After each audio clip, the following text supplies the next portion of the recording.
Welcome, everyone, to episode number 83 of the Let's Discuss Gaming podcast. I am your host, Triple J. Joining me is my co-host, Dr. Games 101. What's going on, guys? Hello, hello. Halloween's approaching us. And as we do every 2 weeks, we're going to look at the latest gaming news, talk about it, and give you our thoughts. Before we start, there is a story I want to touch on from 2 weeks ago. Do you remember the Jennifer Hale story? She's the one who claimed that she only got paid $1,200 for her voice for her being the voice actor for Naomi Hunter in Metal Gear Solid. Oh, what about her? Guess who was the voice actor for Emma Emmerich in Metal Gear Solid 2? Same Jenny woman, whatever her name is. With Jennifer Hale. Okay. Just think about that. She was so upset that what she got paid for in Metal Gear Solid 1, again, $1,200 in 1998 money, that she came back for the sequel. Does that not shoot her credibility to pieces?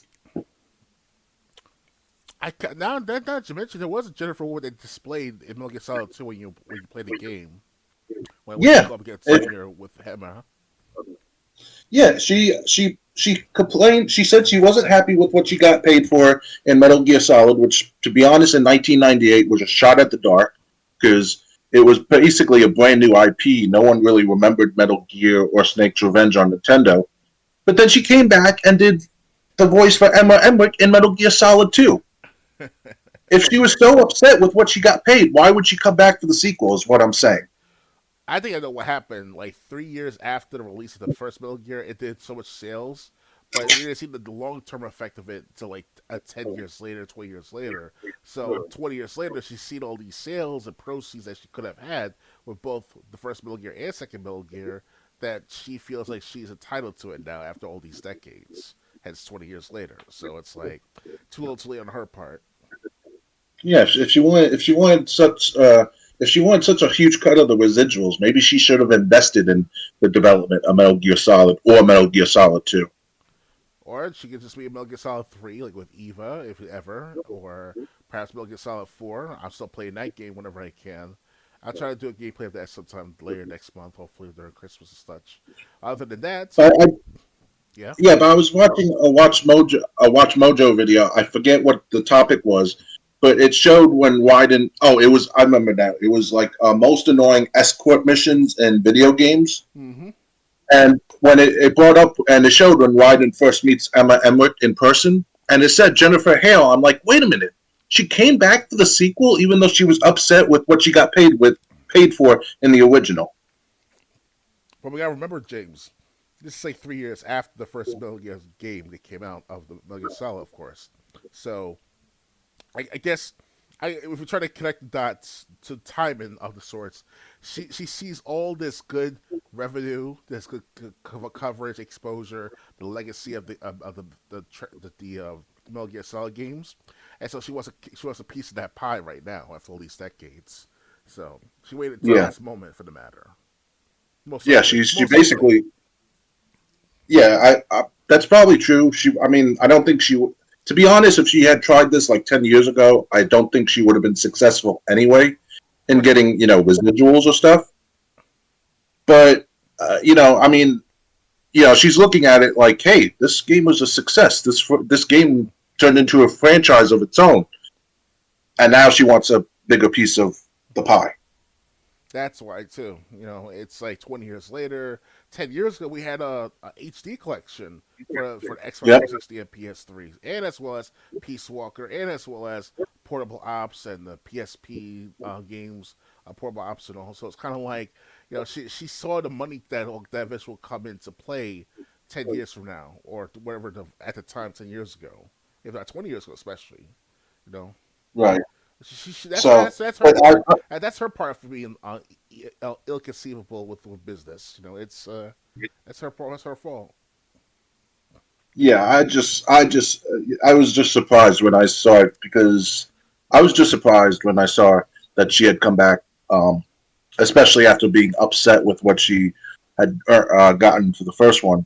But the first one, in Konami's defense and Hideo Kojima's defense, like I said, no one knew Metal Gear Solid was going to be as big as it was when it first came out on PlayStation. Most people, like I said, they had no idea of the Nintendo games, and to everyone's surprise, Metal Gear Solid turned into this huge um, deal that became its own franchise.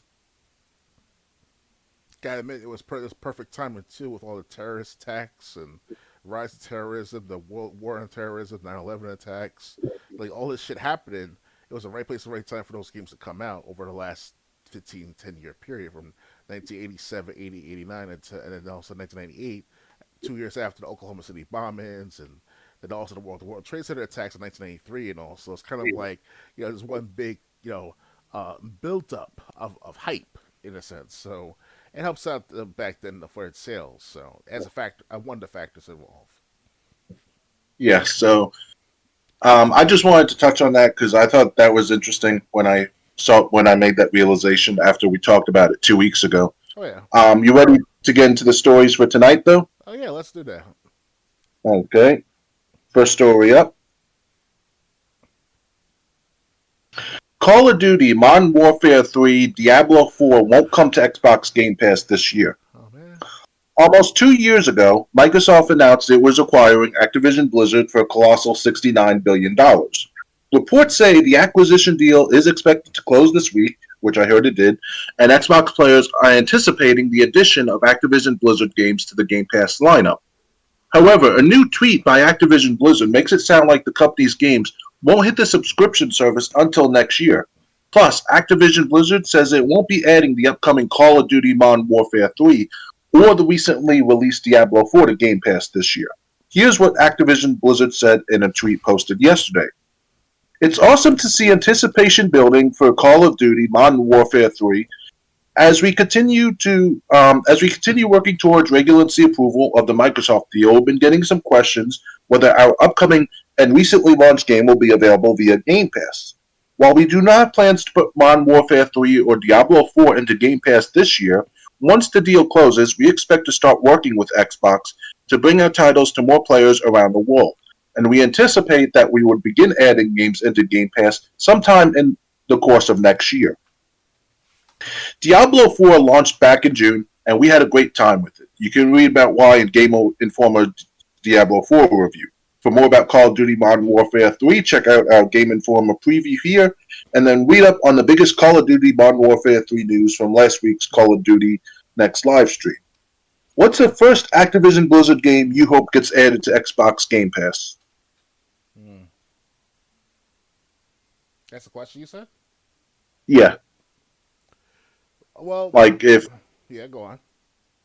I was going to say, with all the new games that Activision Blizzard has, or Microsoft really has, is there one that you're anticipating hitting Game Pass, or that you would like to see on Game Pass, even though we don't have the service anymore? Well, what surprised me about between Activision and Blizzard of owning certain games, I checked the list of games they currently own or created or actually take part in the creation of, and I found out that one of them was called Tenchu, the Tenchu games, which is Stealth Assassins, Tenchu 2, The Birth of Assassins, and Tenchu 3, Wrath of Heaven. And if I recall correctly, all three of them that is. But definitely the Tenchu 2, Birth of Assassins, they created back in 2000. And I'm like, wow, they took part in that game. Like, wow, because I beat the game within like a few days back in 2011. I should have done a gameplay of it. I didn't have the technology back then or the money for it to matter. So anyway, the situation was that you know Tenshu was like a ninja game of sorts, so it's stealth, and things like that. And I'm like, oh wow, that's a good game on to play because I played the first Tenshu game. So if they could put it on the Game Pass or resell it as an actual game on the Xbox store, that'd be great. With a discount of all the first three Tenchu games, that'd be great. But I currently have all three of them, if not four of Tenchu games. I actually have Tenchu, Tenchu 2, Tenchu 3, Wrath of Heaven, Tenchu Fatal Shadows, and I think I also have Tenchu Z. I'm not sure yet. I've had to check my library, but definitely those first 3 or 4 games I definitely do have, and PS1, PS2, and all. So unfortunately, I didn't play much of Stealth Fatal Shadows or Wrath of Heaven, but definitely play the first two potential games. They're very good. So if ever if Activision Blizzard's hearing this, especially along with Phil Spencer and Microsoft and Xbox, you guys should include those games like that into your library on the Xbox store, especially. That will probably make me want to go back to Xbox sooner rather than later, because I'm trying to save it for its PC right now with whatever I have left over in my resources. So other than that, yeah, definitely. Yeah, I'm just looking at the. I do have a list of the games that Activision Blizzard that Microsoft now owns. Yeah, Um, we're going to be going over this later.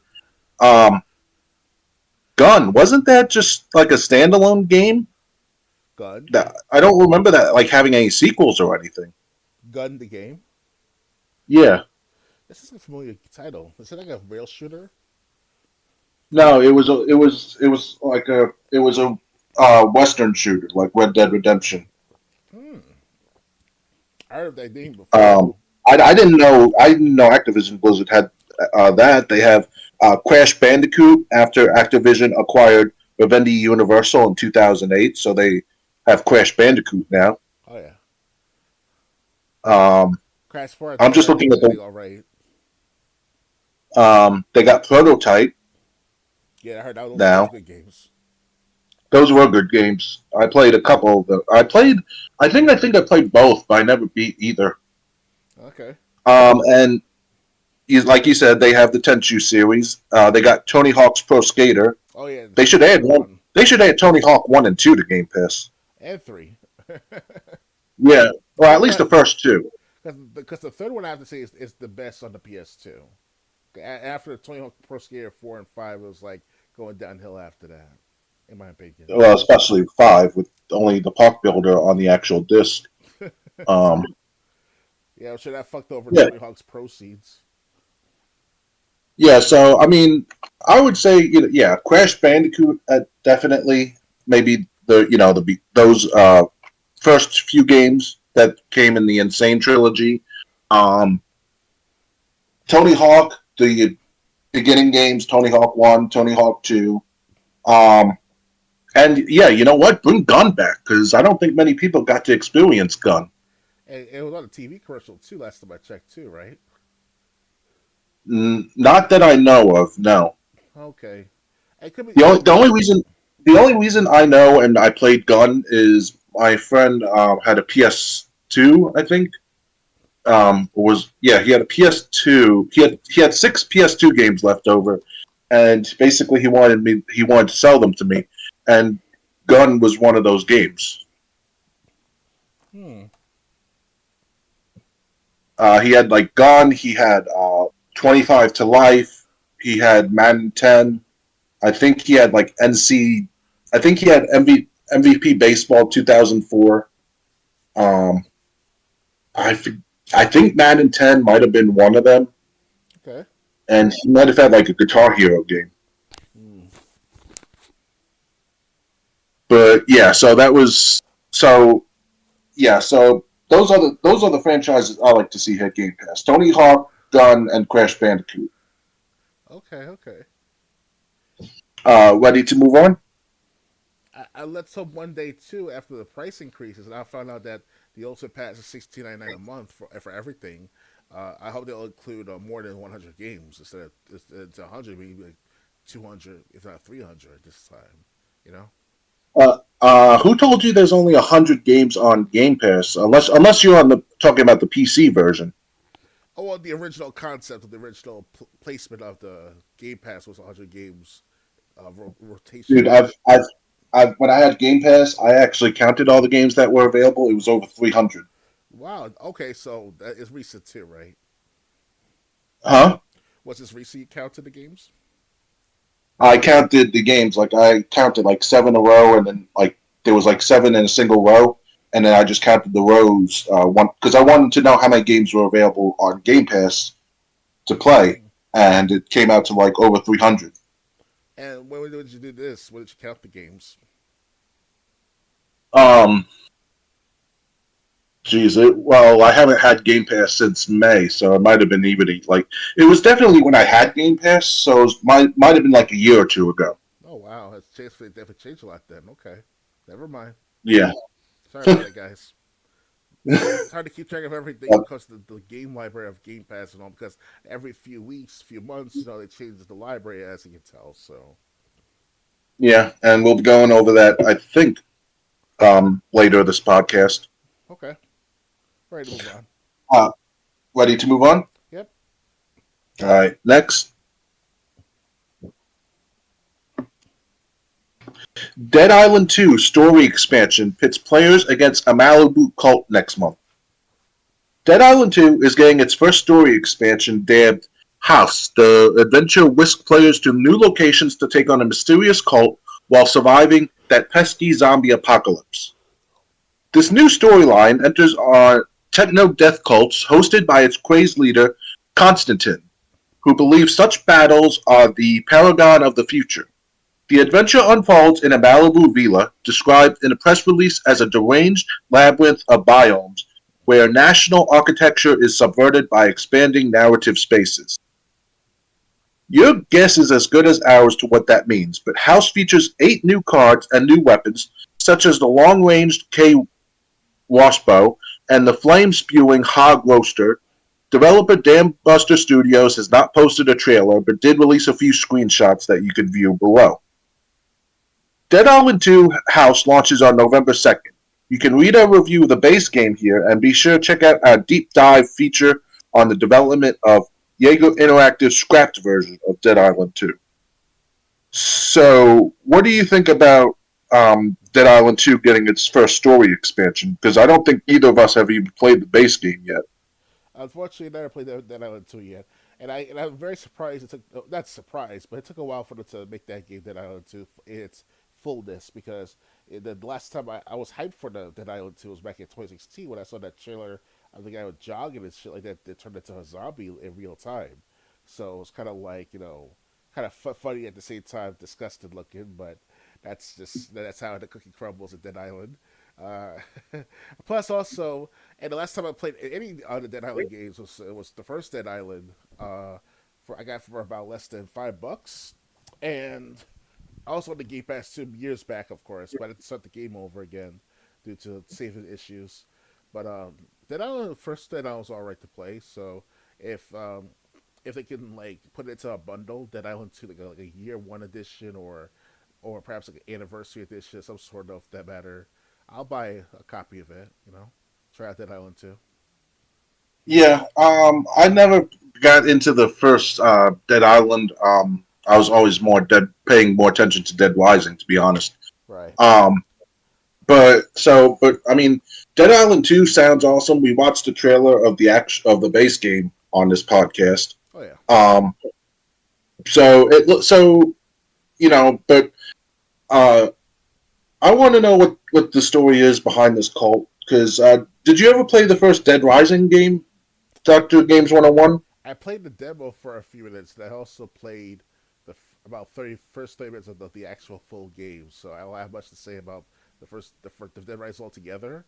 But especially Right. for the first Dead Rising, especially because I was not in tune with the game as I supposed to be. I don't know what's wrong with me back then, but I'll try to play it one more time. Dead Rising. So I think I have a copy of it myself somewhere. Well, it was. If you have the money for Game Pass Core or Game Pass Ultimate, it was a game with gold one time. Okay. The remastered version was. Right. So that's why we would need some Xbox Live service if you don't have the game itself lying around. Right. But yeah, I bring that up because like day 2 in the game there was like this cult of like guys wearing yellow raincoats, green mask, and blue jeans, and like this person was like sacrificing people, saying that would bring the end of the zombies in the mall. And basically, you had to rescue if you wanted, you could rescue the people that he was about to sacrifice. So, yeah, I was just thinking, hey, this was kind of done in Dead Rising 10 years ago. But I'm still interested in seeing more about Dead Island 2 and the story expansion and wanting to know is this the only story expansion they have planned, or do they have more? Because we don't know anything they have planned for Dead Rising 2. It's been silent since the release happened. Yeah. Not many people have been talking about it. Not many people seem interested in it. It was just surprising though because Dead Island 2 has been hyped up for years since as early as 2016, and that's the only time I remember the trailer being that popular was back in 2016, of course. So you figure the Dead Island players will come back to it eventually, but I guess not. Yeah, I guess too many people have moved on to other things.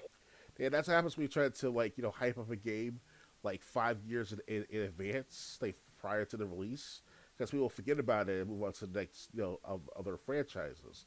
For example, what's it called? Final Fantasy VII Remake. Dude, they had a trailer dated back to as early as 2015 for the hype to be real, coming into fruition for a 2020 release. So 5 years in the making for the first part of Final Fantasy VII Remake. It's worth it to some players out there, but the rest of the player base just moved on to getting the pixel remasters and Crisis Core remasters, such and such. So it's like they still maintain that Final Fantasy crown to other things, but that's within the Final Fantasy game franchises. So, but this Dead Island thing is a small franchise in comparison to Final Fantasy. So it's kind of like you play risky games where you try to out extend extend it too much into the future, too much, of Right. releases. Yeah. So, anyway, so that's just a that's by my calculations just a couple weeks before Dead Island 2 gets its first story expansion. Oh yeah, So if you are a fan of Dead Island 2 and you have played Dead Island 2, more content's coming. Ready to move on? yep, I'm ready. All right. Next, PS5 finally gets cloud gaming later this month. PlayStation Plus subscribers will get access to cloud gaming on PS5 at the end of October. Sony's cloud gaming efforts are starting to ramp up. PlayStation Plus subscribers will be able to start streaming big name games like Spider Man, Miles Morales, and the Resident Evil 4 remake directly to their PlayStation 5s in the coming weeks. The company also hints that PS5 cloud gaming might be coming to other devices like smartphones at some point in the future. Starting this month, we will begin launching cloud streaming across the supported PS5 digital titles within the PlayStation Plus game catalog and game trials, as well as supported titles in the PS5 game library that PlayStation Plus Premium members own, the company wrote over on a PlayStation blog today. This new feature goes live in North America around October 30th and will be exclusive to the premium tier of PlayStation Plus, which is now $18 a month or $160 a year. Sony raised the price last month. Through Remote Play, which allows PS5 owners to stream games from their console to smartphones and PCs, has been around for a while. This new cloud gaming feature will let paying subscribers stream games to their PS5 from Sony's servers and play them without downloading. Here are some of the games Sony said will support cloud gaming at launch, with more are being added later on. So at launch, you'll be able to stream Marvel Spider-Man Miles Morales, Horizon Forbidden West, Ghosts of Tsushima, Mortal Kombat 11, Saints Row 4, Resident Evil 4, Dead Island 2, Genshin Impact, Fall Guys, and Fortnite. Gotta get Fortnite in there. We love Fortnite. Game trials will also be available to stream, including Hogwarts Legacy, The Witcher 3, Wild Hunt, and the Callisto Protocol. Streamed games will support resolutions ranging from 720p up to 4K, as well as 60 FPS and HDR output, where applicable. Players can also take screenshots and record video clips up to 3 minutes long. While the quality of game streaming still varies a lot, especially based on the speed of your home internet, it could be a major convenience when it comes to trying games out before starting a lengthy install process or quickly dipping into a live service game like Destiny 2 to finish a daily or weekly challenge. As blockbuster game file sizes have ballooned to over 100 gigabytes, Juggling installs has become an annoying minigame in and of itself. Cloud streaming is one way to alleviate some of the frustration. Cloud gaming of most of the Game Pass library has been available on Xbox Series X, S, and Xbox One for years now, and competing services like Nvidia's GeForce Now provide the same functionality on PC. It's nice to see Sony finally catching up to that regard. As the Verge reported earlier this year, the company's job listings point to a major new push to invest in and grow its cloud gaming capabilities. PS5 owners appear to finally be seeing some of the benefits of that. So, what do you think of PS5 finally getting on the cloud gaming bandwagon? You know, it's funny after hearing that this news as of late. There's been a rumor? Now, I don't know if it's called a rumor. It's more of a statement going around saying that the reason why PS5 is so late in the game of cloud game because they never had their own service themselves. So the rumor has it, or at least it sounds like a statement now. It's more of a report going on that PS5 hired or PlayStation hired Microsoft for the cloud gaming service for their platform. So it's like, what the fuck? Like, you see what I mean? Like it's just it's baffling. Like there's no competition anymore in the game industry. So now it's like they help each other out, Microsoft and Sony, and it's like it's from cross platforming to cross play, cross progression, sooner like cross progression depends on the game that is. And now it's going to be cloud gaming, cross playing, in between the systems.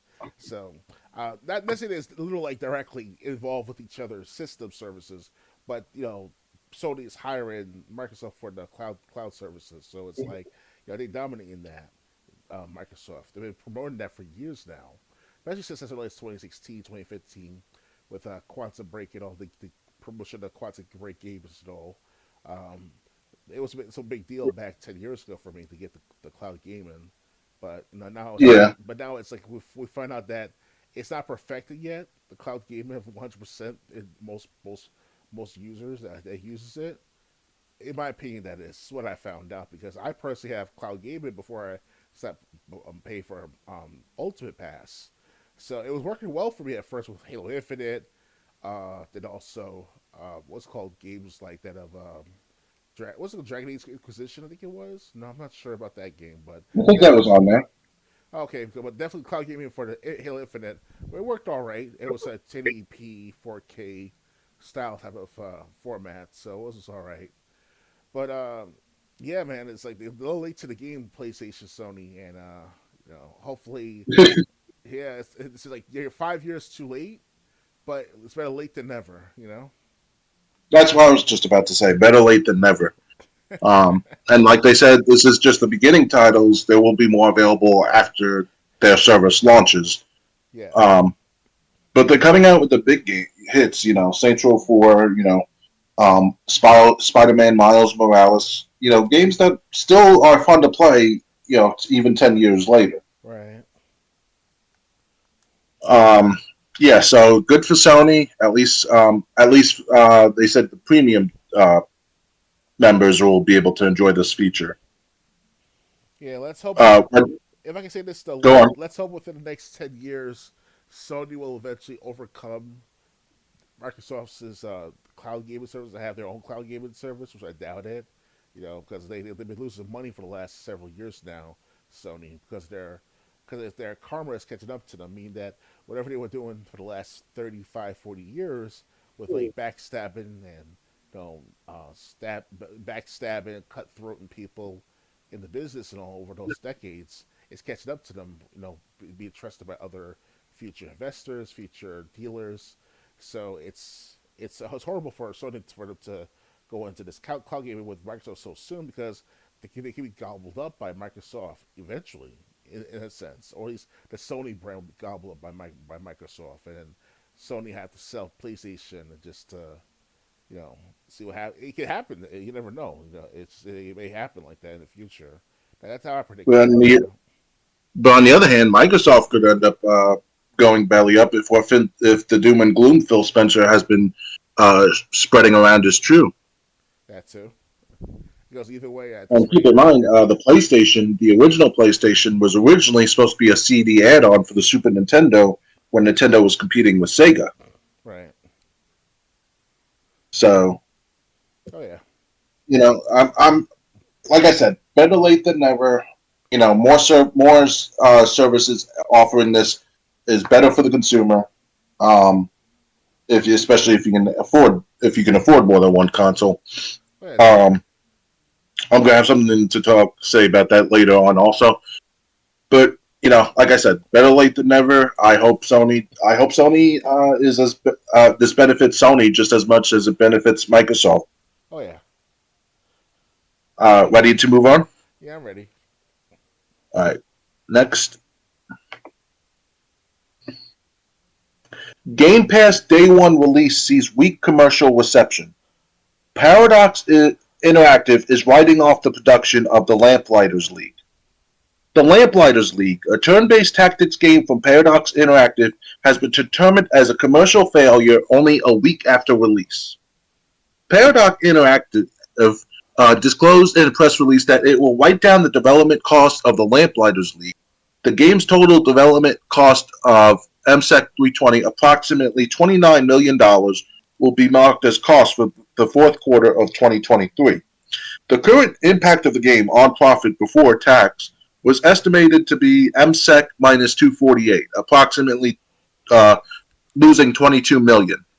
Paradox wrote down the cost based on a revised sales forecast from after the game's launch. Essentially, the game has been a loss for the company so far, and Paradox does not expect to recoup in the near future. In a statement within the press release, Paradox CEO Frederick Wester said the Lamplighters League is a fun game with many strengths. Even though we see cautiously positive player numbers in subscription services, the commercial reception has been too weak, which is frankly a big disappointment. Game projects are by their nature always risky, but in the end of the day, we haven't performed as the level we should. It is painful, but makes us more eager to roll up our sleeves and do better. Besides Wester's mention of cautiously positive player numbers in subscription services, Paradox otherwise did not disclose anything about the Lamplighters League's simultaneous Game Pass launch and its potential effect on purchase and player numbers. Paradox is required to service the information it did because of the EU market abuse regulation. The Lamplighters League is a tactics game set in a pulpy alternate 1930s. You take control of a band of misfits and scoundrels battling a cult called the Banished Court. You will infiltrate enemy outposts and mysterious rooms in real time, but when battle breaks out, it switches to turn-based combat. So, what do you think of this game being written off as a loss after just 1 week? Game Pass Day One release sees weak commercial reception. Trying to say, or you talking about the game of what? Yeah, I'm sorry. The game, the Lamplighters League. Lamplighters League. What is that game? I never heard of that game before. Guys, get ready for Unicorn Overlord 3.0. Lamplighters League. Oh, you mean that unicorn? Oh, yes. Unicorn Overlord, remember that from like a month ago? Well, goddamn, it sounds irrelevant. But no, the Lamplighters League. It's a real time RPG, but switches to turn-based combat when fights happen. Basically, it's been out for a week. It came out on Game Pass and Paradox Interactive. Um, I just want to make sure that is the name of the studio that made it.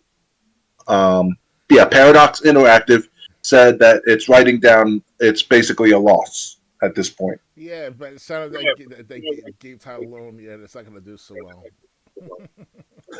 It's just like me personally, I forgot about it already. I'm like Lamplight. It's like then we went to the unicorn stuff. Like, oh, that game. Like, okay, it seems irrelevant in today's world. I don't. It's kind of weird just to pull the plug so quickly. I mean, at least when crap is released from other studios, at least they stand behind it for like the first 6 months or whatever, just to say, it's a loss. We're cutting. I mean, I feel bad for anyone who bought it. I hope the game is still functional. I mean, Yeah.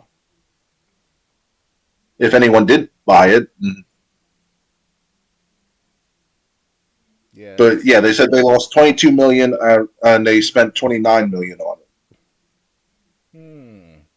If it waited another few more weeks, maybe we could get like another $1 million, $2 million, and then it'd be $5 billion short instead of $7 million short. You know? Yeah, maybe. I mean, but then again, I wonder how much money they made from Game Pass because the way I know it from at least what I heard, Microsoft has to pay. Any third party that has their game on Game Pass, Microsoft has to pay for that game to be on Game Pass. So Yeah. maybe they just didn't. Maybe they were just banking on it being a big release. But I never even heard of this game while it was being developed. It just came out a week ago, or at this time, by this time, 2 weeks ago. I never even heard of this game. I mean, I look up gaming news every night. How did this game go right under the radar? Yeah, When that I'm bad. looking for new games to talk about. Yeah, that bad marketed advertising coverage on that game. That's the reason why. I mean, even Time Crisis, the game from having over the decades from Time Crisis 1 through 5, even people heard every Time Crisis coming out within a matter of weeks, if not months after the release. So and the Time Crisis it can be a success at times too, especially the first three Time Crisis games: Time Crisis 2, Time Crisis 3, even Time Crisis Project Titan, which is like a prequel to this Time Crisis 2 in a sense. So it's I don't understand these guys like just they're cutting their losses too quickly. Yeah. So I mean, you've heard of the expression "Don't count your chickens before they hatch." Yeah, Um, well, don't yeah. That kind of don't count your chickens till they hatch. Now they're basically saying, yeah, these chickens they're not going to hatch. These are just dead eggs. shit. Ready to move on? Yes, most definitely need to move on from this Okay. heresy. All right. Next. This is what I was talking about before. I'm going to go over the full list. Every Activision Blizzard game franchise Xbox now owns. After nearly 2 years since the national announcement, Microsoft has finally and officially acquired Activision Blizzard for a colossal $69 billion. This means that Activision Blizzard, which is the company behind franchises like Call of Duty and Diablo, is now part of Xbox's first party umbrella. As a result, Xbox's stable of IPs and game franchises has become much larger, welcoming the likes of Overwatch, World of Warcraft, and more. While many know Activision Blizzard as the company behind industry juggernauts like Call of Duty and Overwatch, the company is home to plenty more games. In light of today's news, we've decided to create an easy place to see every Activision Blizzard game franchise that Xbox now owns. In alphabetical order, Call of Duty, Crash Bandicoot after Activision acquired Vivendi Universal in 2008, Diablo, Gabriel Knight after Activision acquired Vivendi Universal in 2008, Geometry Wars, same after 2008, Guitar Hero after Activision acquired Red Octane in 2007, Gun, Hearthstone, Heroes of the Storm, Heavy Gear, Heretic after Activision acquired Raven Software in 1997, Interstate 76, King's Quest, thanks to Vivendi Universal, um, Laura Bow Mystery Series, again formerly owned by Vivendi Universal, The Lost Vikings, Overwatch, Phantasmagoria, formerly owned by Vivendi Universal, Pitfall, Police Quest, formerly owned by Vivendi Universal, Prototype, Quest for Glory, again formerly owned by Vivendi Universal, Singularity, Ski Resort Tycoon, Skylanders,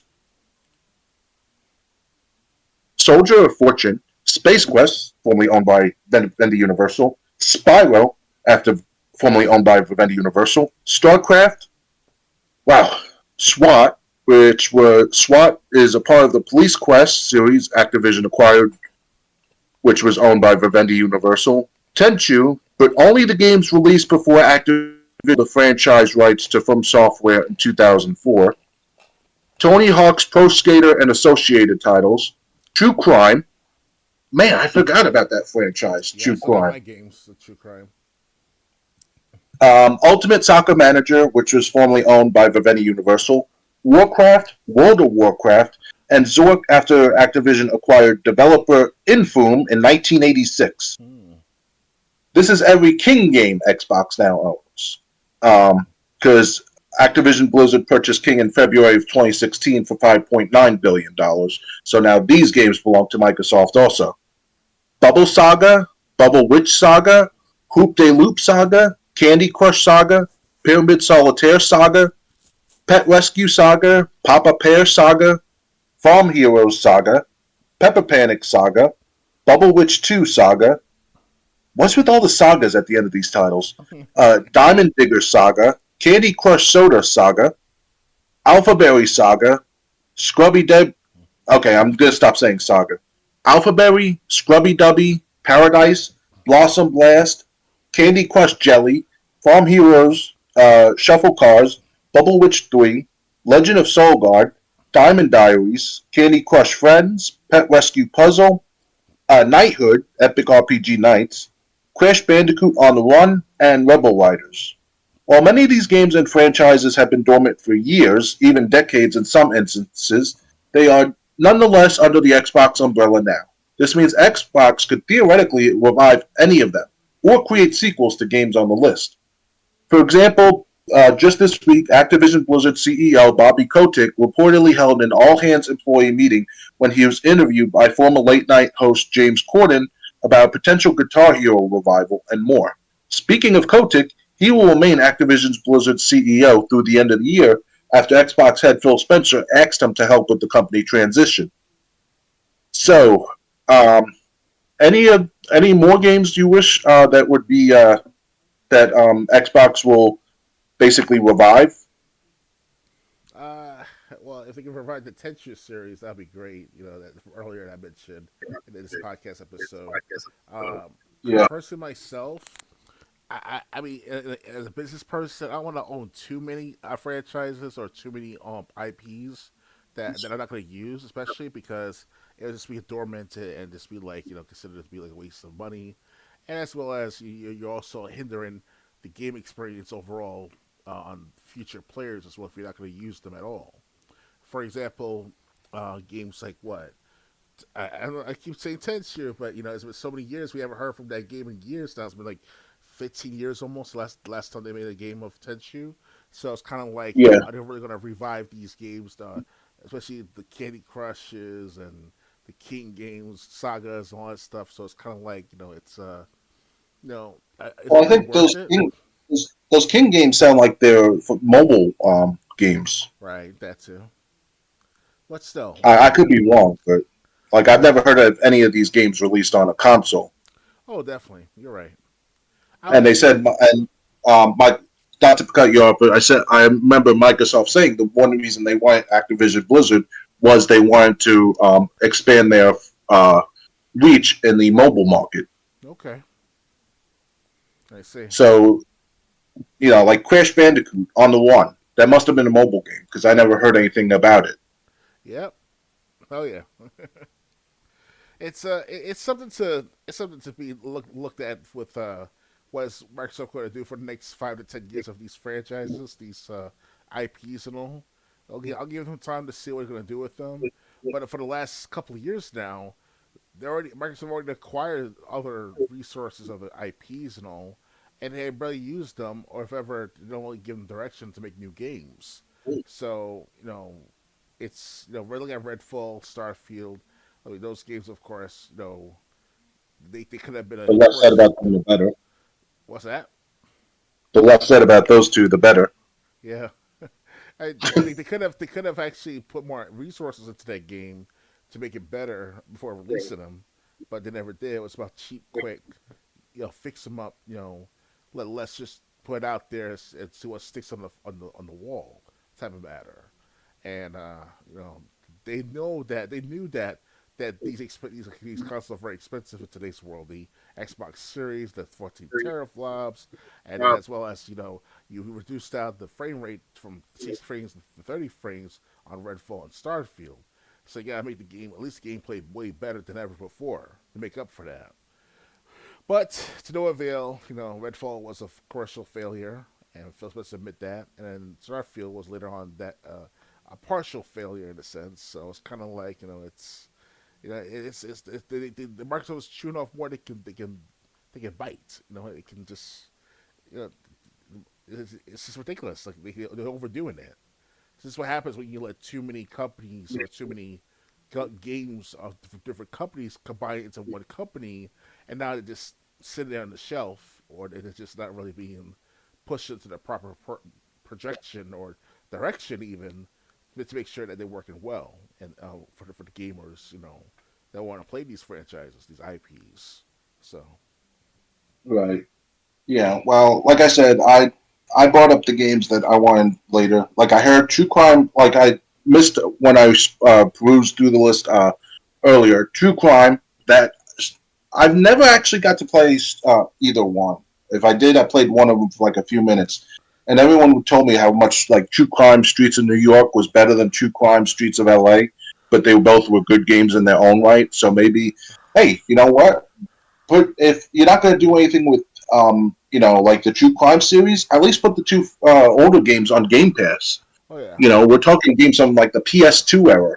I mean, definitely. so at least put them on Game Pass if you're not going to do anything with them. The only problem that would happen that would be hard to do is Call of Duty, but then again, you got the permission that you needed. Yeah, so I mean, the only thing I'm looking at, Chris says Crash Bandicoot after Activision acquired Vivendi Universal. Does that mean that they own all the Crash Bandicoot games, or do they just own the games that were made since 2008? I think since they acquired Vivendi Universal, that means all the former games came with it. Yeah. And the only thing that's has been making Crash Bandicoot games in years now. Last time I checked. Last time I Yeah, looked. there was one. Um, I'm looking for it. There was one where they said like okay, I can't find it, but there was one that like Microsoft only owned part of one game. Maybe it was in the mobile section. Um, nope. There was one where they just owned a certain part of the games. Tenchu. It was Tenchu, but only the games released before Activision sold the franchise rights to From Software in 2004. So I think Tenchu Z, you're out of luck, but maybe the Tenchu games that came before it might see the light of day again on Game Pass. Because didn't Tenchu Z come out like in 2006? 2008 more like it. Okay, well they said Microsoft has the rights to Tenchu, but only the games um, that came out before 2004. Right. So Tenchu Z, if you were hoping Tenchu Z was going to be at the Game Pass, you might be out of luck. But if the other Tenchu games came out before 2004, they might be on Game Pass at some point. Might be. Right. Right. Or they might end up making a new sequel. They could, it's the possibilities there. It's almost like a wrestling promoter buying a wrestling company. He buys it. He buys the company. He buys all the wrestlers. It's like, okay, now what are you going to do with all these guys that you have under contract now? That's what happened to Eric That's kind. Bischoff. That's kind of the situation Microsoft's in. Like, you got all these licenses, you got all these IPs. Most of these IPs, many people know, but what are you going to do with them to make back that 69 billion that you spent? Yeah. That's the downside to all these franchise acquisitions. And I'm not saying that Microsoft doesn't have no right to own these franchises. It's just that what are you gonna do with them? Like, are you gonna make some money off of them? You're gonna have different creative directors overseeing different studios, stuff like that, to make the best games possible. No, because this is what happens. I keep telling the younger generation, or not younger generation, but the younger gamers who are on my network of friends, Xbox gaming. I try to tell them, like, hey guys, if you let one company acquire all these franchises and IPs and different series and franchises, etc., they only do it so much with them, and then it creates this saturation at the top, and this creates this huge backlog of like IPs to be made. I mean, of course, that's what's going on right now with this, with the Hollywood and stuff like that, with the writers' strike. But there's so many writers writing so many shows, and only so many people are watching them, and if they're of good quality, they rarely stick. They really stick to the audience. That's what's going on for the last couple of years now with these streaming services. Like, there's so many streaming services, so many movies coming out with the Marvel Cinematic Universe for the last couple of years now. Who's really interested in watching these for the last couple of years? So it's kind of like, these companies stuck their own foot in their own mouth in a sense. It seems that way. Yeah, but the thing is, obviously Microsoft would have to probably hire $69 billion of staff if they wanted to revive all these games. But I say, like, the ones that they're not going to revive, just put the old ones on Game Pass and get to it, sooner. Get maybe you'll get to it if you see a lot of people playing it on Game Pass. Maybe you'll see maybe a revival of that game could be down the road. That would be my suggestion. But if Put you're as gonna many of them yeah, go on. Sorry.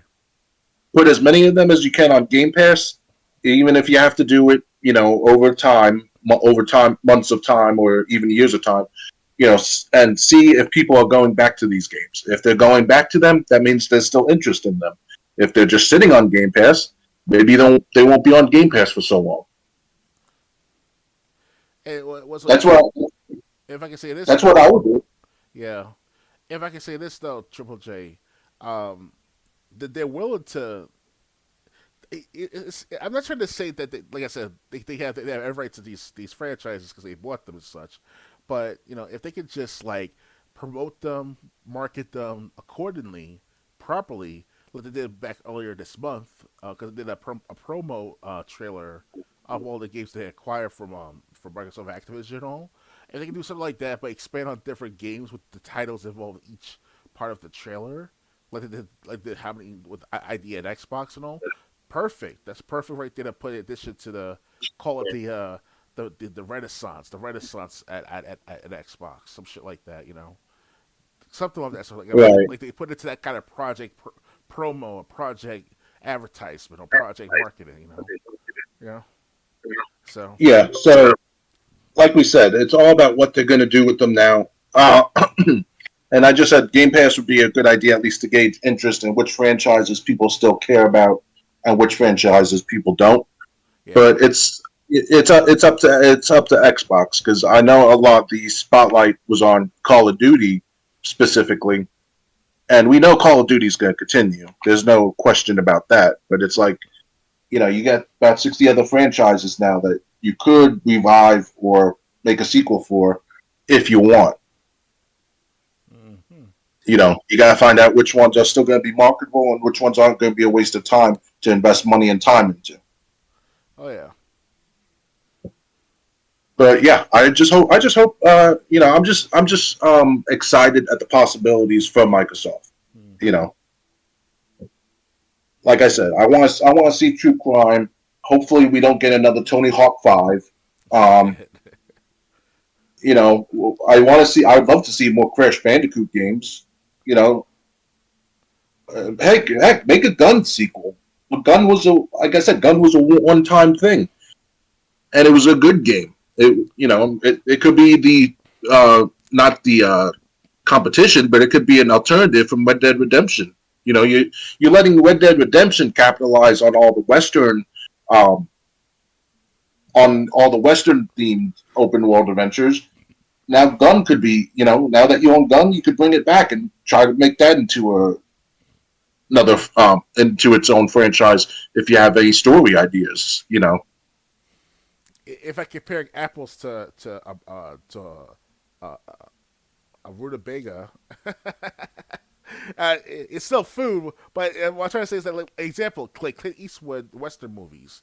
Like, how many Clint Eastwood Western movies he's been in? Clint Eastwood. So it's kind of like, he helped maintain that interest in the Western movies over the last 30 to 40 years, and then for the last 10 to 20 years, after Clint Eastwood kind of like declined on that, doing movies and such, there are still Western movies to be made of that matter, of that franchise, or of that setting as well in the movies.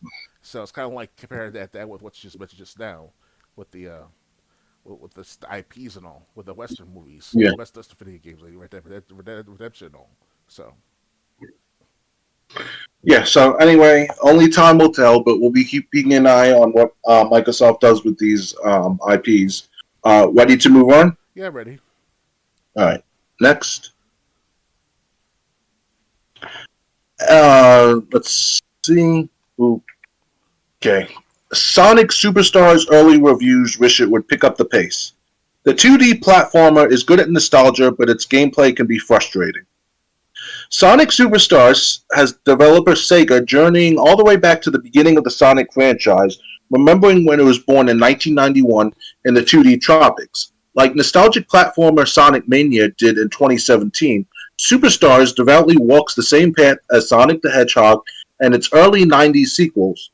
But unlike Mania, it's the first side scroller with involvement from the original Sonic team since Sonic 3 and Knuckles in 1994, if you don't count 22 remaster compilation Sonic Origins. That should make it the perfect bait for forever fans of the world's only chili dog chomping hedgehog. But initial reviews of the game, out October 16th, suggest that Superstars struggles to reinvent the hamster wheel. Sonic Superstars is a reasonable blast to the past. It has sentimentally mastered, though Kotaku staff writer Kenneth Shepard in a Summer Games Fest hands-on earlier this year found that Superstars feels like it understands the appeal of a 2D Sonic game without feeling so strictly beholden by the past that it has to use identical assets or levels to evoke a reaction. Reviewers agree. Push Square congratulates the game on feeling great to play with the characters all behaving just as you'd expect, but the use of 3D models and attractive, colorful environments giving it a very fresh look.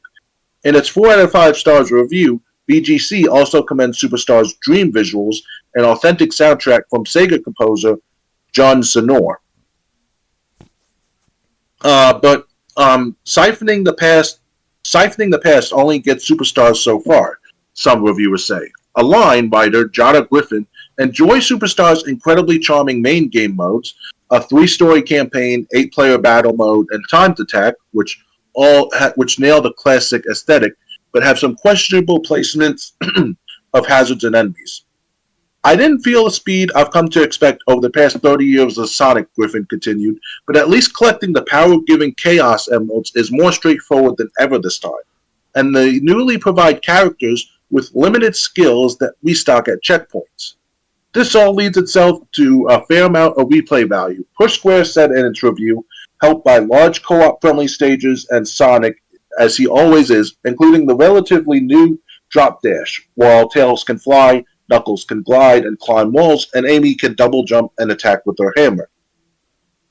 But while Superstars tries to give proper co-op, where all the players are given equal billing, VG247 writes it just doesn't work. 2D Sonic isn't suited to it, assistant editor Alex Donaldson continues. Like the new Emerald powers, going co-op messes with the momentum that makes 2D Sonic what it is.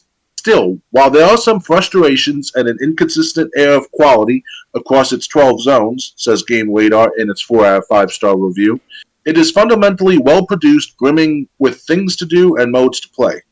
You can play it when it's out later this week on PS4, PS5, Xbox One, Xbox Series, X and S, PC, and Switch, which is receiving its own 2D side-scroller refresh, Super Mario Bros. Wonder, on October the 20th.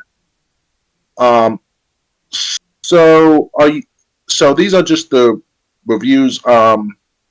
These are just opinions from people like Gaming Bolt, Games Radar. Do you want me to go over some of these reviews, or no? There's only 3 of them. Yeah, why not? Let's see what they like. Okay. The first one is by Games Radar. Sonic Superstars is mostly a really good time and gets better the more that you play it. There are loads of interactive scenery elements and emphasis on pinball bumpers, which was always one of the best things about Sonic games in the early 90s. The quality of background scenery varies, occasionally absolutely wowing like the sumptuous first level and the absolutely charming voxels of Cyberstation. Conversely, the likes of Golden Capital with its floating platforms and flat walls sometimes look and feel more like the 3DS version of Sonic Generations, which isn't exactly a ringing endorsement.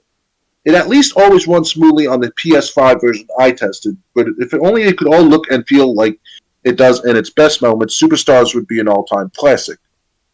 There might be more reviews that come up, so I'm just going to read Gaming Bolt and The Gamer, and then we'll tell you what we think. Sure thing. If this is by Gaming Bolt, by the way. If there's one bright spot in Sonic Superstars, it's the controls. Our Zest and Sonic team wanted to capture the feel of the older titles, which is no easy feat. To say they succeeded would be an understatement. Each character's movement, from Sonic's spin dash to Knuckles' gliding, is on point, from the responsiveness to the momentum. It also doesn't hurt that the sense of speed is captured well when it wants to be. Long story short, if you enjoyed the older games or Sonic Mania, you'll feel at home with Superstars controls. I wasn't a fan of some changes, like Knuckles' glide having a recovery when it ends, extended if he lands on his stomach, but I digress. The Gamer. Okay, yeah, because more reviews came up. So, like I said, one more review, and then we'll talk about it. Sonic Superstars came so close to what a 2D Sonic should be. All the ingredients are there, it just needs to know how to mix them. You'd hardly notice this if you're playing Sonic Superstars the way that it clearly intended, co-op. The new stages seamlessly open up new paths for each playstyle, making every member of the squad feel important. But when you're blasting through the story mode on your own, it's frustrating. It could take almost 10 minutes of gliding through a level as Knuckles, only to then realize you're now up against a boss that he wasn't designed to take on alone. Try as you might, his slow acceleration is no match for the bad guy's lasers, leaving you feeling completely out of control. If you want to swap heroes, you've got to scrap all of your progress in the level so far and go back to the main menu. There's reviews from IGN, VG247. Oh, only two more. Should I read these last two, or? We should be fine for now. I think the audience will understand what's going on with the matter. Okay, so what do you think of Sonic Superstars? Are you interested in it? Did you play Sonic Mania when it came out years ago? After all these years of Sonic Mania coming out, I never get a chance to play it yet. I think I owned it too, a copy of it on my Xbox, unfortunately. Sonic Superstars, the one that's coming out recently in recent time or soon to be. I think it's already out already, right? The game. Yes. So yeah, that's one with Amy Rose in it, which is, I haven't heard from Amy Rose in how many years now. Like that's like she's usually the rarest of the rare characters to be introduced in later Sonic games as of the 2000s. So because she was Amy, she wasn't really that rare. I mean, in the old Sonic days, like the Genesis days, and maybe even the Dreamcast days, yeah. But like ever since Sonic's been around, like since the 360 era with like Sonic Generations and stuff, Amy's been more. She's been there more consistently. okay. As you can tell, I barely play Sonic Generations myself because, it's not my cup of tea as it used to be. Like, I used to be a big Sonic fan when I was younger. I was like 12, 13 years old, playing on the Dreamcast back in the 2000s, the early 2000s and all. It was hard as hell to beat those games too at my age. But then as of like 2010, 2011, give or take, I got much better at the game, and I beat the game with the story mode. That is, instead of being the story mode within like say 2 3 weeks, I might be within a week because I had school and all during that time, especially during the time I was in seventh grade, all in 2000 when Sonic Adventure 1 came out for the Dreamcast. So with Sonic Superstars, I'll try to get it. I'll try to play it one day most likely, not right this second, of course. So Yeah. I played Sonic Mania in 2017. I think I played it before I moved down here, or right after I moved down here.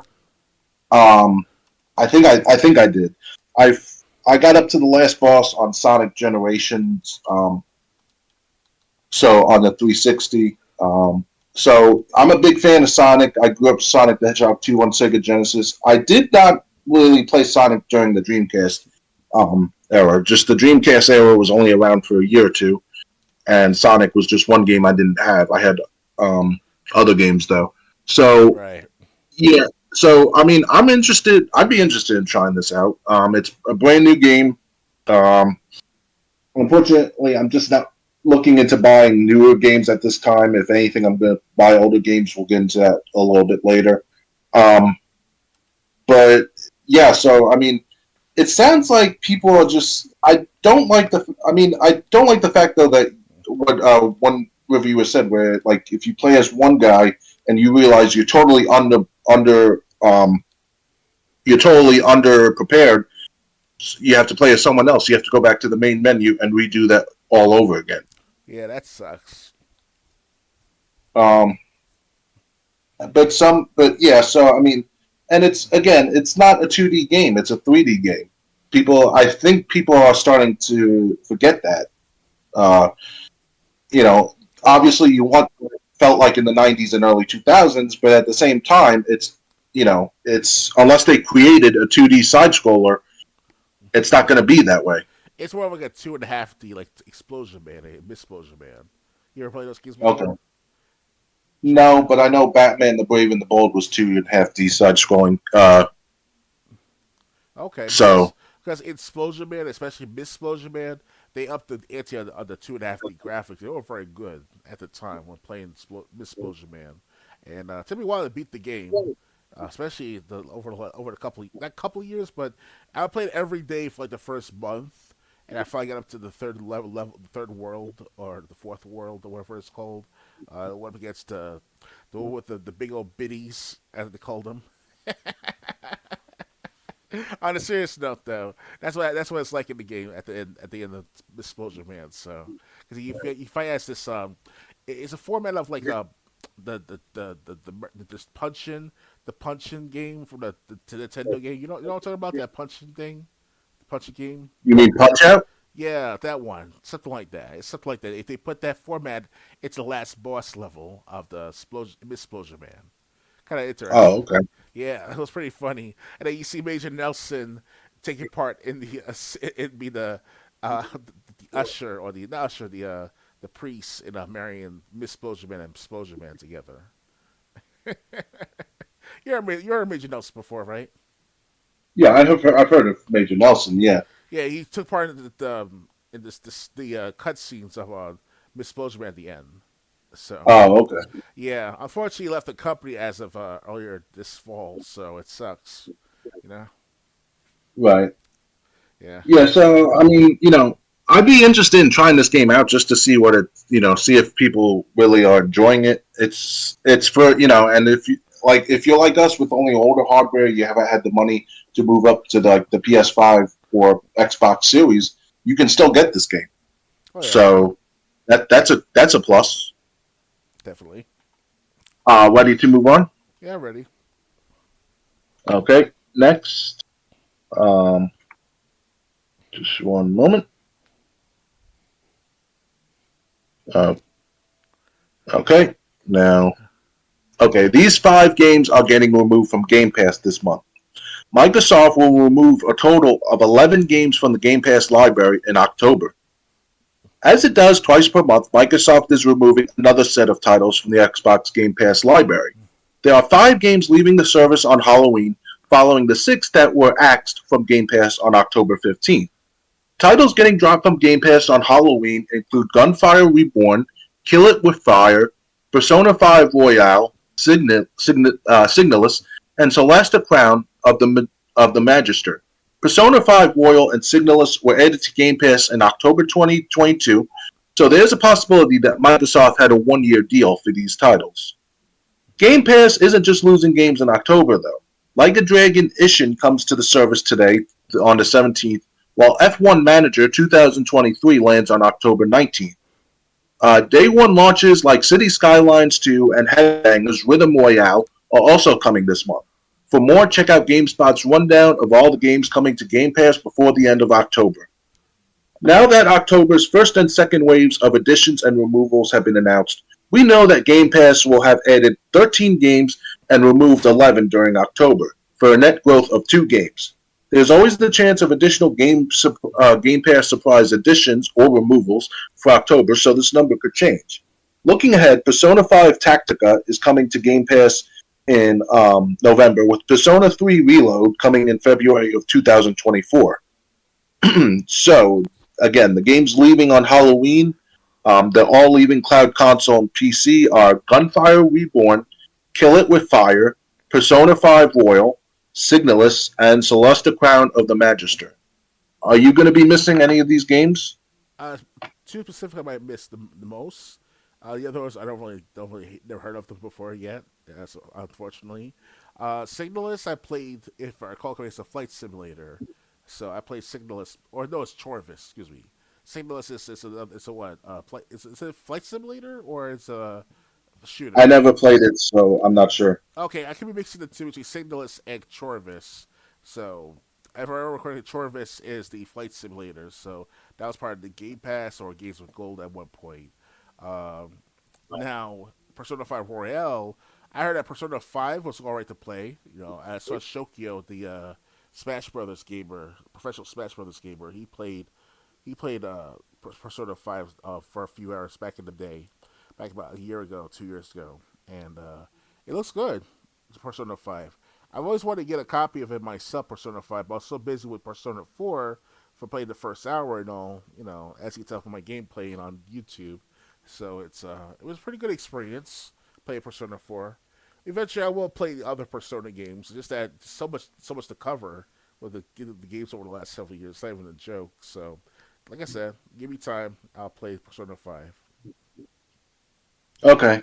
I've never played. I might have played Persona 5. Or I know I played a Persona game on stream one time. I think it was 5, but I can't be sure of that. Um, but I did. So I did play one of the Persona games. I saw Kill It with Fire on the Game Pass selection, but I never tried it. Okay. So yeah, I really don't have too much history with any of these games that are getting the axe, so to speak. Right. Um, but yeah, if you again, I'm assuming these games fall under the same deal that if you buy them before Halloween, digitally you can get 20% off if you want to keep any of these games. Yeah. Anything else to add, or ready to move on? I'm ready to move on. Okay, next. Xbox Game Pass gets 8 more games in October, including one of the best horror games of the year. Dead Space, Frog Detective, and Like a Dragon Ishin are some of this month's big highlights. The next wave of new titles coming to Xbox Game Pass in October have been announced. And for anyone looking for sci-fi horror, incredibly in-depth city building, and samurai action, there's a lot to look forward to.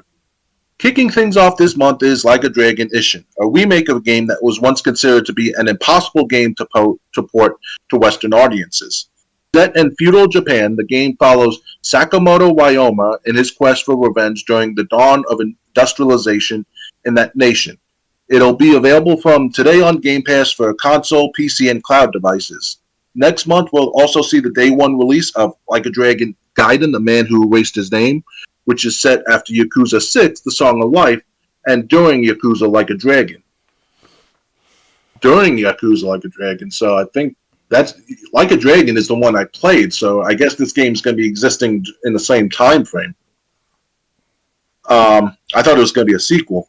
October 19th will see F1 Manager 2023 added to Game Pass, a game that puts you in the pit lanes of F1 as you manage a team and work toward podium finishes.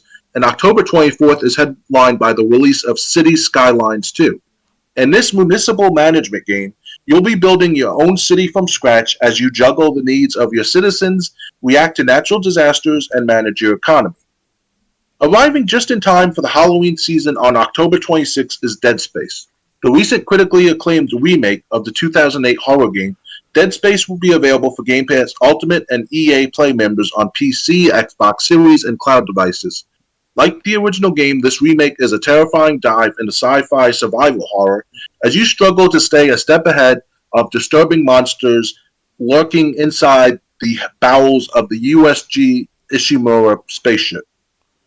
For something less horrifying, Frog Detective will be coming to Xbox consoles and cloud devices on October 26th.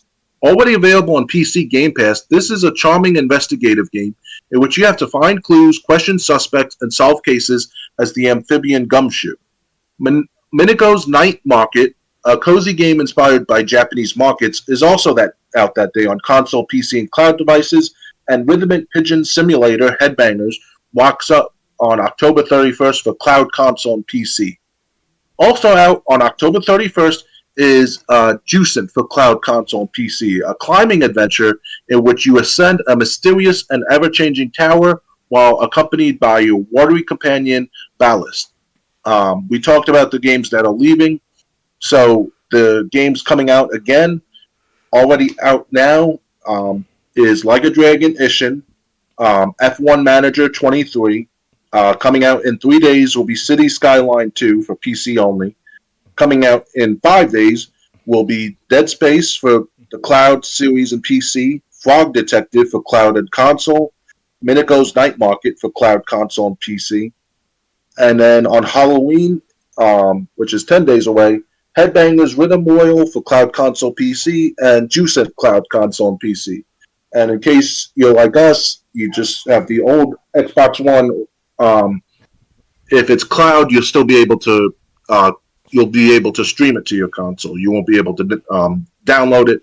So, like I said, if you're looking forward to Dead Space and you just have a base Xbox One, you'll have to play it on the cloud. But games like Fog Detective and Minico's Night Market, you'll be able to download. Mm-hmm. Are you looking for? Would you be looking forward to any of these additions on Game Pass if you still had Game Pass? If I recall correctly, what's the name of that horror game you mentioned again? Card game? The horror game. The one. It's a horror survivor horror game you mentioned. The title of that game. Dead Space. That's the one. Dead Space available for Yeah, the Game Pass. Oh, okay. Well, I yeah. already got Dead Space original for the Game Well, no, no, Pass. no. This is the remake that's coming. Uh, I mean, don't get me wrong. Dead Space remake, I'm sure it's not that bad to play for newcomers, new gamers, and such. But me personally, I haven't just to play the. I mean, I haven't got to beat the first Dead Space game, so it's kind of like I'm like 50 years too late. Yes, but it's like, come on, guys, I can't keep up with everything. On a well, serious note, just ditch the original and go with the remake. I still get just to play Dead Space 2 and 3 as well. Had a part with the Oh, games with gold as well. well, Dead Space came before 2 and 3, so deal with the remake and then go to 2 and 3. Yeah, I know, I know. Yeah, that's the usual. It just cuts into your Apex Legends time. I know. Yes, I know because I made $12 in 2 days, so it's worth it. Hey, at least it's bringing in some money. Yeah, some kind. I was thinking it. Here's the thing though, because we Apex and Z League, I was playing it too easy. I was being too safe with my risk. But now I up the ante those 2 days, and for 2 matches I earned $6 each. So I was like, okay, no problem right there. I just had to keep doing it. It was the Yeah, problem though was the risk involved because I have to first save up for Z coins, take the risk for the money that I currently save or earn for my benefits and all, and then put that towards Z League, and it's like it's a shuffle of money to the point where it's like you're taking all these risks, and if you lose, that's it. You lose. You lose out on your current money that you currently have. That's why for the last 6 months at least I was just being safe with my gaming of Apex and all. But to no avail, that's Apex. But back on the Game Pass and all, see Microsoft. What they should do is that with the Game Pass, right? They should give you like some sort of like incentive to like, okay, we understand you're on hard times. Let's just give you like one game out of like each genre of each game you want to play for like a 10 hours a month or something like that, or per game, whatever, something like that sort. so you're saying something cheaper than Game Pass Core? Well, it could be like you could be a former member for former members that they used to sign up for Game Pass for more than a year or two. Because I had Game Pass for about 5 years straight. So me personally, I could be like, hey, how about Microsoft? How about giving a hookup or something like where it's like, try to give me I don't know, fucking like a dragon, if ever on the Game Pass, right? If you give me like 10 hours Right. of trial to play that and get the achievements and all to earn that, and then every month I'd start over again with the 10 hours, something of that sort. Okay. Especially to play So online. you're basically saying 10 hours a month on select games, Microsoft's choosing for free, but like you only get 10 hours a month, and that's it. Yeah, so but you have to be a former member that played longer than 3 years or longer of the Game Pass membership straight. Though that's how I look at it. Okay, something like that. Yeah, Yeah, that would because that. it's like $200 a year is something not to sneeze at so easily. So that's the average I'm ultimate I'm pass kind right of there. I'm kind of I'm kind of glad you have this response because it's going to lead into what I want to talk about next. Indeed. But yeah, so I mean that's actually not such a bad thing. If Microsoft wanted to create like a third tier or even a free tier, yeah, you get like maybe 8 games to choose from. You get 10 hours a month, and that's it. When you run out of those 10 hours, you're either waiting till next month or you're going to pay for one of the more expensive tiers. Indeed. Whether Microsoft wants to do that or not, I don't know. Um, It's something up in the air. That's all. yeah, it's we're not. I mean, don't hold your breath thinking that's definitely going to happen. It's just an idea. I hold my breath. I hold my breath. Holding it. Oh, I can't hold it too long.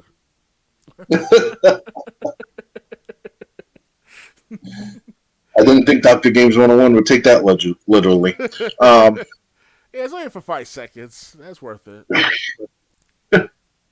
well, I'm sure you accomplished a lot with that. Yes. Anyway, uh, yeah, so Dead Space, I never got far in it. Dead Space of the trilogy, the original is the one made the least progress in.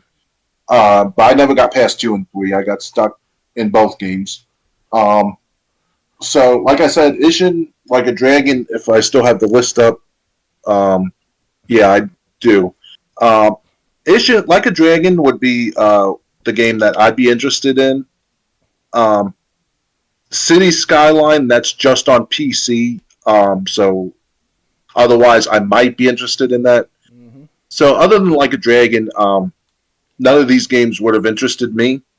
Um, but yeah, so hey, if any of these games interest you, they are either on Game Pass already or they're coming by the end of the month.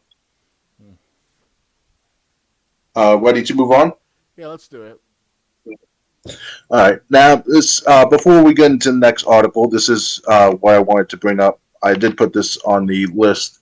Uh, Oh yeah, um, I watched a YouTuber called Gaming Off the Grid. heard of him. Um, they basically been talking about online services and how physical media seems to be disappearing in the last 2 videos over, I'd say, the week and a half. Have you watched their videos? Yeah, I watched a couple of their videos regarding about the digital version of games coming to fruition rather than physical media. It's about to dissipate. Yeah, so basically, I'm going to just reiterate the points I remember because if we played their videos, that would be 37 minutes. And um, I just want to reiterate the points that they mentioned um, and give my opinions on it. And Dr. Games 101 can give his points. Did you hear that the new Xbox, after the Xbox Series, is supposed to be discless? Yep, it's gonna be a discless Xbox Series or a disc or next gen Xbox system with no disc in it. Yeah, so even if you said I'm not getting an Xbox Series S, it's got to be a Series X so I can play disc. If you upgrade to the next console, you're going to be forced to just buy digital only. Um, they've also brought up points like WWE 2K22, which came out in March of 2022. WWE 2K22 is shutting down their servers in January of 2024. Only 2 years after. Wow. Not even 2 years after. 2 years after would have been March 2024. Right. And they said in that same announcement where WWE 2K22 servers are going to be shut down, it'd be a great time to upgrade to WWE 2K23. So it'd be a great time to spend $60 to $70 more that you don't have on the next game, which they'll probably shut down the servers in 2025. Um, on top of that, physical media seems to be disappearing all around. Like they said, like they went to Target and Walmart, their DVDs and like game selection. It's basically almost non-existent, or it's just empty shelves. And so like if you want to buy movies or video games, you may have to rely on either streaming services like the movie companies want, or you'll have to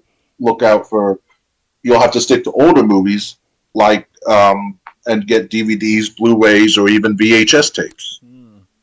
if the movie's like from the 80s or 90s. Um, so, but the thing is, obviously, I don't have the money to spend $60-$70 every year times however many games I'm interested in. Yeah. And with the streaming services and then going completely digital by the time the next Xbox comes out after Xbox Series, I'm just not doing it. I don't have the money to do it. I'm not going to spend $500 on a console when I can only play games digitally. So what I'm basically going to be doing is I'm still going to be interested in the games that I could play on Xbox One. But as far as Xbox Series, PS5, or anything coming out for that generation or future, um, basically I'm kind of bowing out. We're still going to do this podcast. We're still going to talk about games that are coming out. But honestly, if when I get some disposable income, um, whether it's after taxes, because right now I'm kind of saving all my money because I have to pay taxes next year, so I'm kind of trying to put as much money away as I can, just so I know that when tax season comes, hey, I'd rather be $100 under prepared than say $700 under prepared. If you get my drift. Um, Understood. I'd rather be $100 under the mark of what I need to pay to the IRS rather than 700 or 800. So, but I'm just hoping that after tax season, if I do have some money left over from the money I'm saving, I'm spending it on retro, and by retro I mean anything Wii U or older. Um, Xbox One games maybe, but it's going to be very few. Hmm. Because give me any variation of Mario Party from one to like 10. I can put that in my console, depending on the Mario Party, because I have GameCube, I have Wii U, I have N64 all hooked up. Well, not the Wii, but the Wii U plays all the Wii games. Yeah. I can put Mario Party in my console, and I can play it as much as I want. There's nothing saying, "Oh, this online feature will no longer work." You know what? You don't need the online feature for party mode. Playing party mode with the AI bots is fine, because when we played Mario Party on N64, that's what we had. It was bots, AI bots. That's going to be fine. Um, we know they're shutting down Friday the 13th servers at the beginning of next year, Hmm. um, sometime in 2024. Again, that's not going to be a game I'm going to want to play. If it'll even be operational, that's not a game I'm going to want to play with AI bots. So yeah, like I said, when I get some disposable income, which will probably be after I do taxes next year, um, it's if I buy anything, it's mostly going to be retro games or games that I either wish I didn't give up in my past, that I didn't sell, uh, and that I want back, so I can at least complete the games, or games that I totally missed out on that I'm interested in. Doctor Games 101. Do you have anything to say about this? I like to say it's the beginning of the end of physical media, and I wish we could. It will still be around somehow, some ways. Physical media overall, over the next 25 years at the most, in my opinion. But by the end of the century, like altogether, it's going to be like totally digital, totally like everything's on the USB or on a key card, some form of hell. They even doing here in New York City with the key cards now. You need a key card of sorts in order to use the subways and buses, but you still use the Metro cards. Still, they call them. It's like a scannable, like a dip in like credit card style type of a card. We use those for the last like 20 years, 25 years now. But now they're gonna move it to called the OMNY cards. and those are like scannable cards. You put on you put your card over a scanner, and it scans your card or wallet or whatever, and then you just take the bus of a fare of $3 per one way, whatever. So it's coming, the all digital, and there's cameras everywhere. There's CCTVs everywhere. So it's kind of like we're most cities will be in a soft police state by God knows when. It can be even now, in my opinion, as well. Because here where I live, New York City, it's been turned into a police state with all this digital technology and all. So, and we've been warned about this for years prior to all this infestation of automation. Um, Now, comes to gaming specifically, it's going to be inevitable where everything's going to be on digital, it'll be on a cloud. We know about that for years. We have OneDrive, Microsoft's OneDrive. We have Right. Microsoft Office, stuff like that. So it's going to be in the cloud as well. Because even at my most recent school I attended, Southern New Hampshire University, online classes. If you want to have um, proper Word and Microsoft support, Microsoft Word, Microsoft PowerPoint, etc., you have to sign up through their coding on their websites and stuff in order to get the full features, the full usage of the programs of Microsoft Office. There's no need for a disk anymore.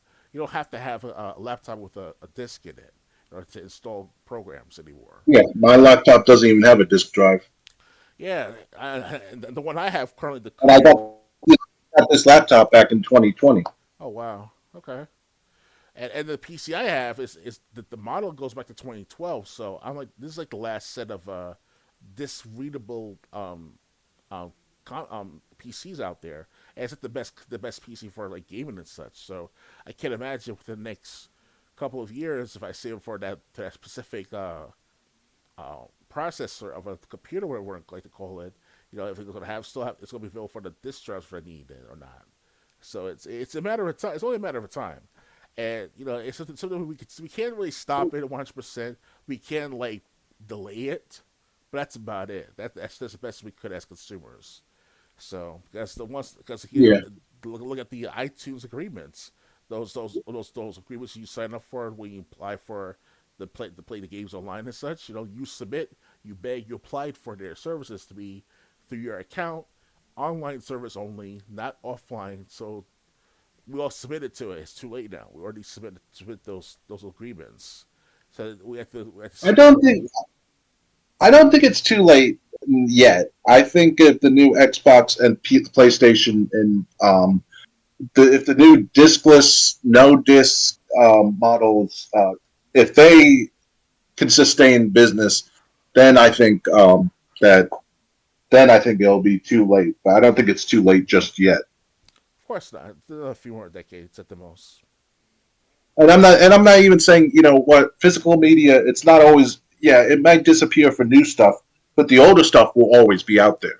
Oh I yeah, mean, you definitely. can go on eBay and get games for insert console here up to still Xbox One and PS5 and Xbox Series for now. Still, so it's gonna be but yeah, it's gonna be many, but it's gonna suck because I mean it's gonna be like, hey, you want to play a game? What service are you signed up to? You want to watch a movie? What streaming services do you have? Yeah. It's like, I mean, there was one time I went to a garage sale. I wish I capitalized on this. They had like this large like laundry bag of CDs in their cases, and the woman she's like, "You want all these CDs? Just $10." What? And I, CDs are what? Albums and DVDs of movies and such. yes, CD albums basically, Oh wow. musical CDs. Wow. And this was like 2015. This was when I first started my business. Maybe 20 no no no 2016 because I already had the records at that point. Right. I wish I capitalized on it because the records that I got for free after my grandfather passed away, they didn't start selling right away or really selling consistently. So it's kind of like I was like, why would I invest in CDs? But looking back on it, I wish I had. Yeah, because But yeah, I'm willing to buy it was CDs just for albums of music and all, especially when it comes to games and yeah that such. that's what it was. It was musical albums Okay. of different artists. I didn't even have $10 on me at the time. Although I think my mom would have spotted me 10 because we were driving back from somewhere at that time. But yeah, it was. Yeah, and there was a woman on Facebook. I don't know who she is. I don't know how she ended up on my feed, but she said she was getting rid of all her DVDs. I even messaged her. I'm saying, hey, if you'll pay for shipping, I'll take them if you don't want them. She never got back to me. No, Um, that sucks. but yeah, so I mean, it's gonna be coming. I've been looking at the store, a grocery store near me. They have like DVDs near the door. Um, I was thinking, maybe pick up Back to the Future trilogy, pick up the Tim Burton Batman movies. Although Batman and Robin and Batman Forever were, um, that's the one. Batman Forever was the one with Two Face and the Riddler, and then Batman and Robin was the one with Mister Freeze and Poison Ivy. Yep. Um, yeah, and that Batman and Robin actually was a failure long term. Um, Everyone came to see it the first week, and when they saw it and word of mouth finally spread, people stopped going. But by the time word of mouth spread, it had already made the money back that they had spent making the movie. So Yeah. It was too late for us peasants back in 30 years ago because the internet wasn't around for it to spread too quickly. yeah, so but the thing is, it's maybe at least Back to the Future I'll pick up if because I think I got to go tomorrow anyway. Next time I go, I might pick up like Back to the Future trilogy if they still have it. Yeah, there's All I'm some. saying is, Yeah. go on. I want to say though that there are some trilogies, there are some series out there you get on DVDs. I saw TV shows like Elementary, the Batman trilogy, which is the Batman Begins, and Batman Forever, stuff like that, and other shows like Elementary, like I mentioned. So you had to look around, find out, but it costs a lot of money though. You actually between like Yeah, $20 to like yeah. $100, $150. Like Games of Thrones, you'll get the DVD of the entire series like $105 on Amazon. Fucking crazy. Oh wow. Yeah, it's worth it Um, though. It's worth it to buy yeah. it. Well, these DVDs or Blu-rays, because Back to the Future trilogy might have been Blu-ray, were like $15. So it's like $15 for three movies that I watch here and there. You know, um, not such a bad deal. Um, but yeah, that's back to the gaming discussion. Yeah, when I like I said, when I get disposable income again, it's most of it's gonna be towards retro gaming. Um, and honestly, there's so many games I missed out on in the past. There's so many games that I even on Xbox One that I want to try now. Like I got to play like an hour and a half of Far Cry 6. I want to get back to that. Yeah. Um, that I never got to complete. So those games I'll still be playing. I'm not going to buy them digitally because they're like Far Cry 6 will still be $60 digitally if I buy it. I'll have to go to the eBay or Amazon or someplace online to find it for much cheaper. Oh, yeah. But as a whole, yeah, more often than not, I'm going to be sticking to retro gaming with my money from now on. Mm-hmm. That's all I really got to say. Understood. Anything else to add or ready to move on? I'm ready to move on. Okay. We only got a couple more stories for tonight. Next, Metal Gear Solid Master Collection finally lets players pause cutscenes, but it takes 10 seconds. Not long compared to some cutscenes, to be fair. Konami is finally adding the ability to pause cutscenes to the original three Metal Gear Solid games when the Master Collection launches on the 24th, but there's a strange catch. It takes 10 seconds.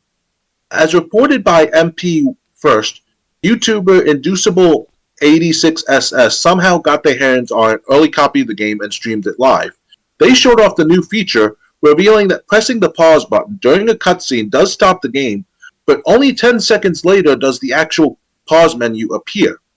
There's a chance this is just a mistake or bug and not intended by Konami and may be addressed in an update, of course, perhaps even before the Master Collection comes out ready for a day one patch.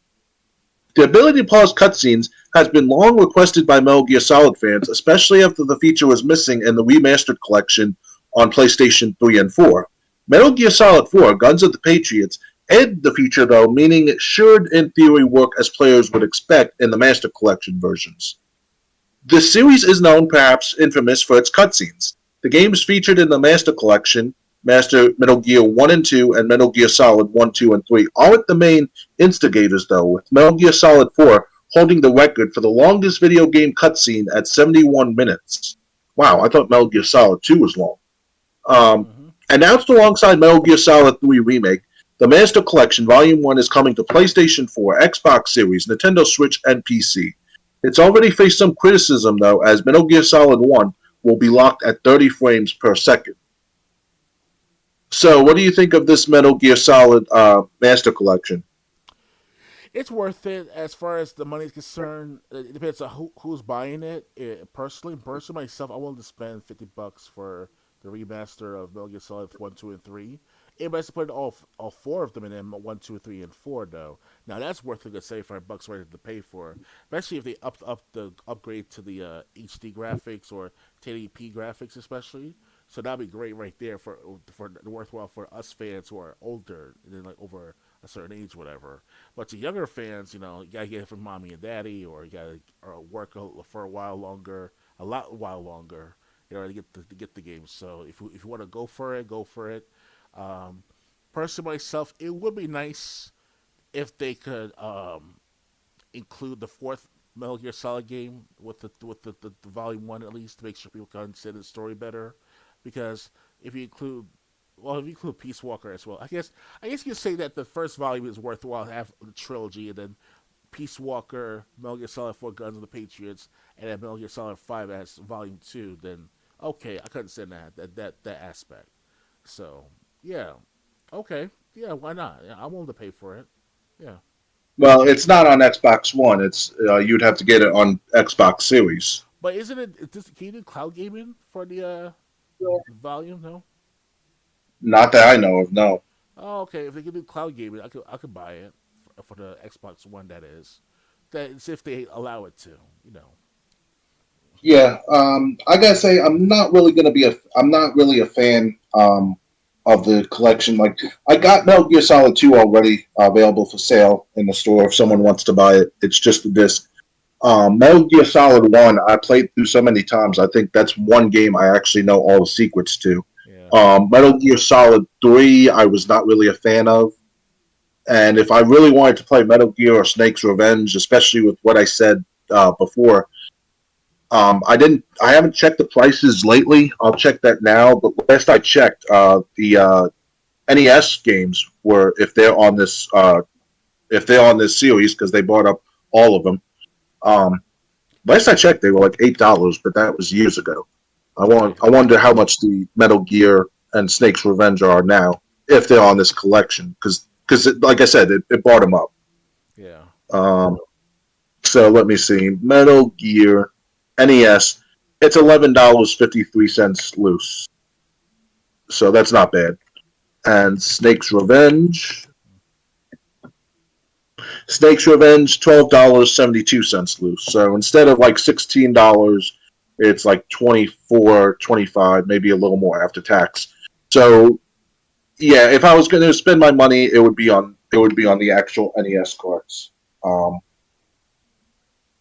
It'd be on the actual NES carts of the original games. Like I said, Metal Gear Solid 1, while I love it, I kind of know everything about the game. 2, I have it. I still enjoy it more than 3. 3 was not my favorite. So it's not something that I wish was coming to Xbox One. Yeah. Anything else to add, or ready for the final story? I'm ready for the final story. All right. I wonder what you're going to think about this game, about this story. Report: Awful King Kong game was made in a year by overworked devs. According to one developer, the game was developed by no more than 20 people. Skull Island: Rise of Kong was released earlier this week and was quickly decided as one of the worst games of 2023. What happened? Well, a new report claims it was made by a small team of developers on a tight budget in just 1 year, putting the studio in a situation where making something good, both quickly and cheaply, would be nearly impossible. Announced earlier this summer, Skull Island: Rise of Kong is the first King Kong video game in nearly 2 decades. The last game, featuring the famous giant ape, was 2005's Peter Jackson's King Kong, the official game of the movie, which was developed by Ubisoft. Since then, folks have been waiting for another King Kong game, and on October 17th, we finally got one. But sadly, Skull Island: Rise of Kong is a bland beat 'em up with awful cutscenes, nasty visuals, and not much else. So what happened? Why is this game so bad? Well, it appears you can blame Skull Island's publisher. Just for clarity, this is the game that Dr. Games 101 said looked like it had PS2 graphics. In a new report from The Verge, developers from Iguanabee, a small indie studio based in Santiago, Chile, spoke anonymously with the outlet and explained that Skull Island's publisher, Game Mill, gave the team only 1 year to develop the game from scratch. The development process of this game was started in June of 2022, and it was aimed to end on June 2nd of this year. So 1 year development process, said one dev behind the King Kong game. Wow. Kotaku has reached out to Game Mill about the report. According to other developers at the indie studio, Game Mill, a U.S. publisher of many not-so-great video games, frequently uses smaller teams of developers to create licensed video games in similarly short amounts of time. Devs at Iguanabee claim that Game Mill wouldn't provide teams with all the information about the project, leading to frustration and forcing teams to improvise with the limited information they had. Other complaints suggest Game Mill wasn't willing to provide enough money for Iguanabee to maintain a large-skilled staff of developers. Sources tell The Verge that for most of Skull Island's development, only around 2 to 20 people were working on it. As you might expect, at least one developer reported that crunch happened, and it was bad. The crunch was really set in motion in February, said the anonymous developer. I was on automatic pilot by the end of February because all hope was lost. According to The Verge, even though developing the game was tough and the money wasn't great, some folks on the team still take pride in what they were able to ship in such a short time under such difficult circumstances, with one former dev sharing on social media that they were still proud of Iguanabee's King Kong game. Dr. Games 101, we watched the trailer. You were like, what is this, a PS2 game? Yeah, I remember that moment. So what do you think of this report? Oh, I forgot to take down the image, but oh well. What do you think of this report that the actual King Kong game, the Skull Island game, was forced to be created in under a year? Well, no, they get what they deserve. If they are under budget, I bet they were under budget. They were underpaid. They work overtime, beyond overtime, and that's what you get a product that's like half done, half assed pretty much. And hell, even Naughty Dog back in the 2000s, late 1990s, excuse me, when they made the Crash Bandicoot 2, it took them 9 months to make that game, and it still was a commercial success. So I don't know what happened with King Kong being all this like 1 year project type of matter, but they knew that like this is for the Xbox One, PS5, Xbox Series, and all. So they knew they had. Well, we even said based on the trailer, if this was for PlayStation 2, these graphics would be acceptable. Oh yeah, definitely. But they weren't creating a game for PlayStation 2. They were creating a game for the PlayStation 5 and Xbox One or Xbox Series. So yeah, it wasn't multi-platform. This game, I heard. So yeah, so I mean, like I said, we laughed at the graphics. We had no idea what pressure the team was put under, unfortunately. yeah. But yeah, if you're wondering why Skull Island: Rise of Kong was such a shit show, you can thank for the publisher not giving enough time or money to the developers. Oh yeah.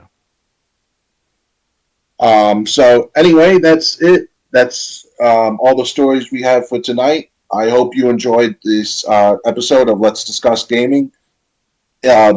In the next episode will be in 2 weeks on, just let me pull up the calendar, November 4th.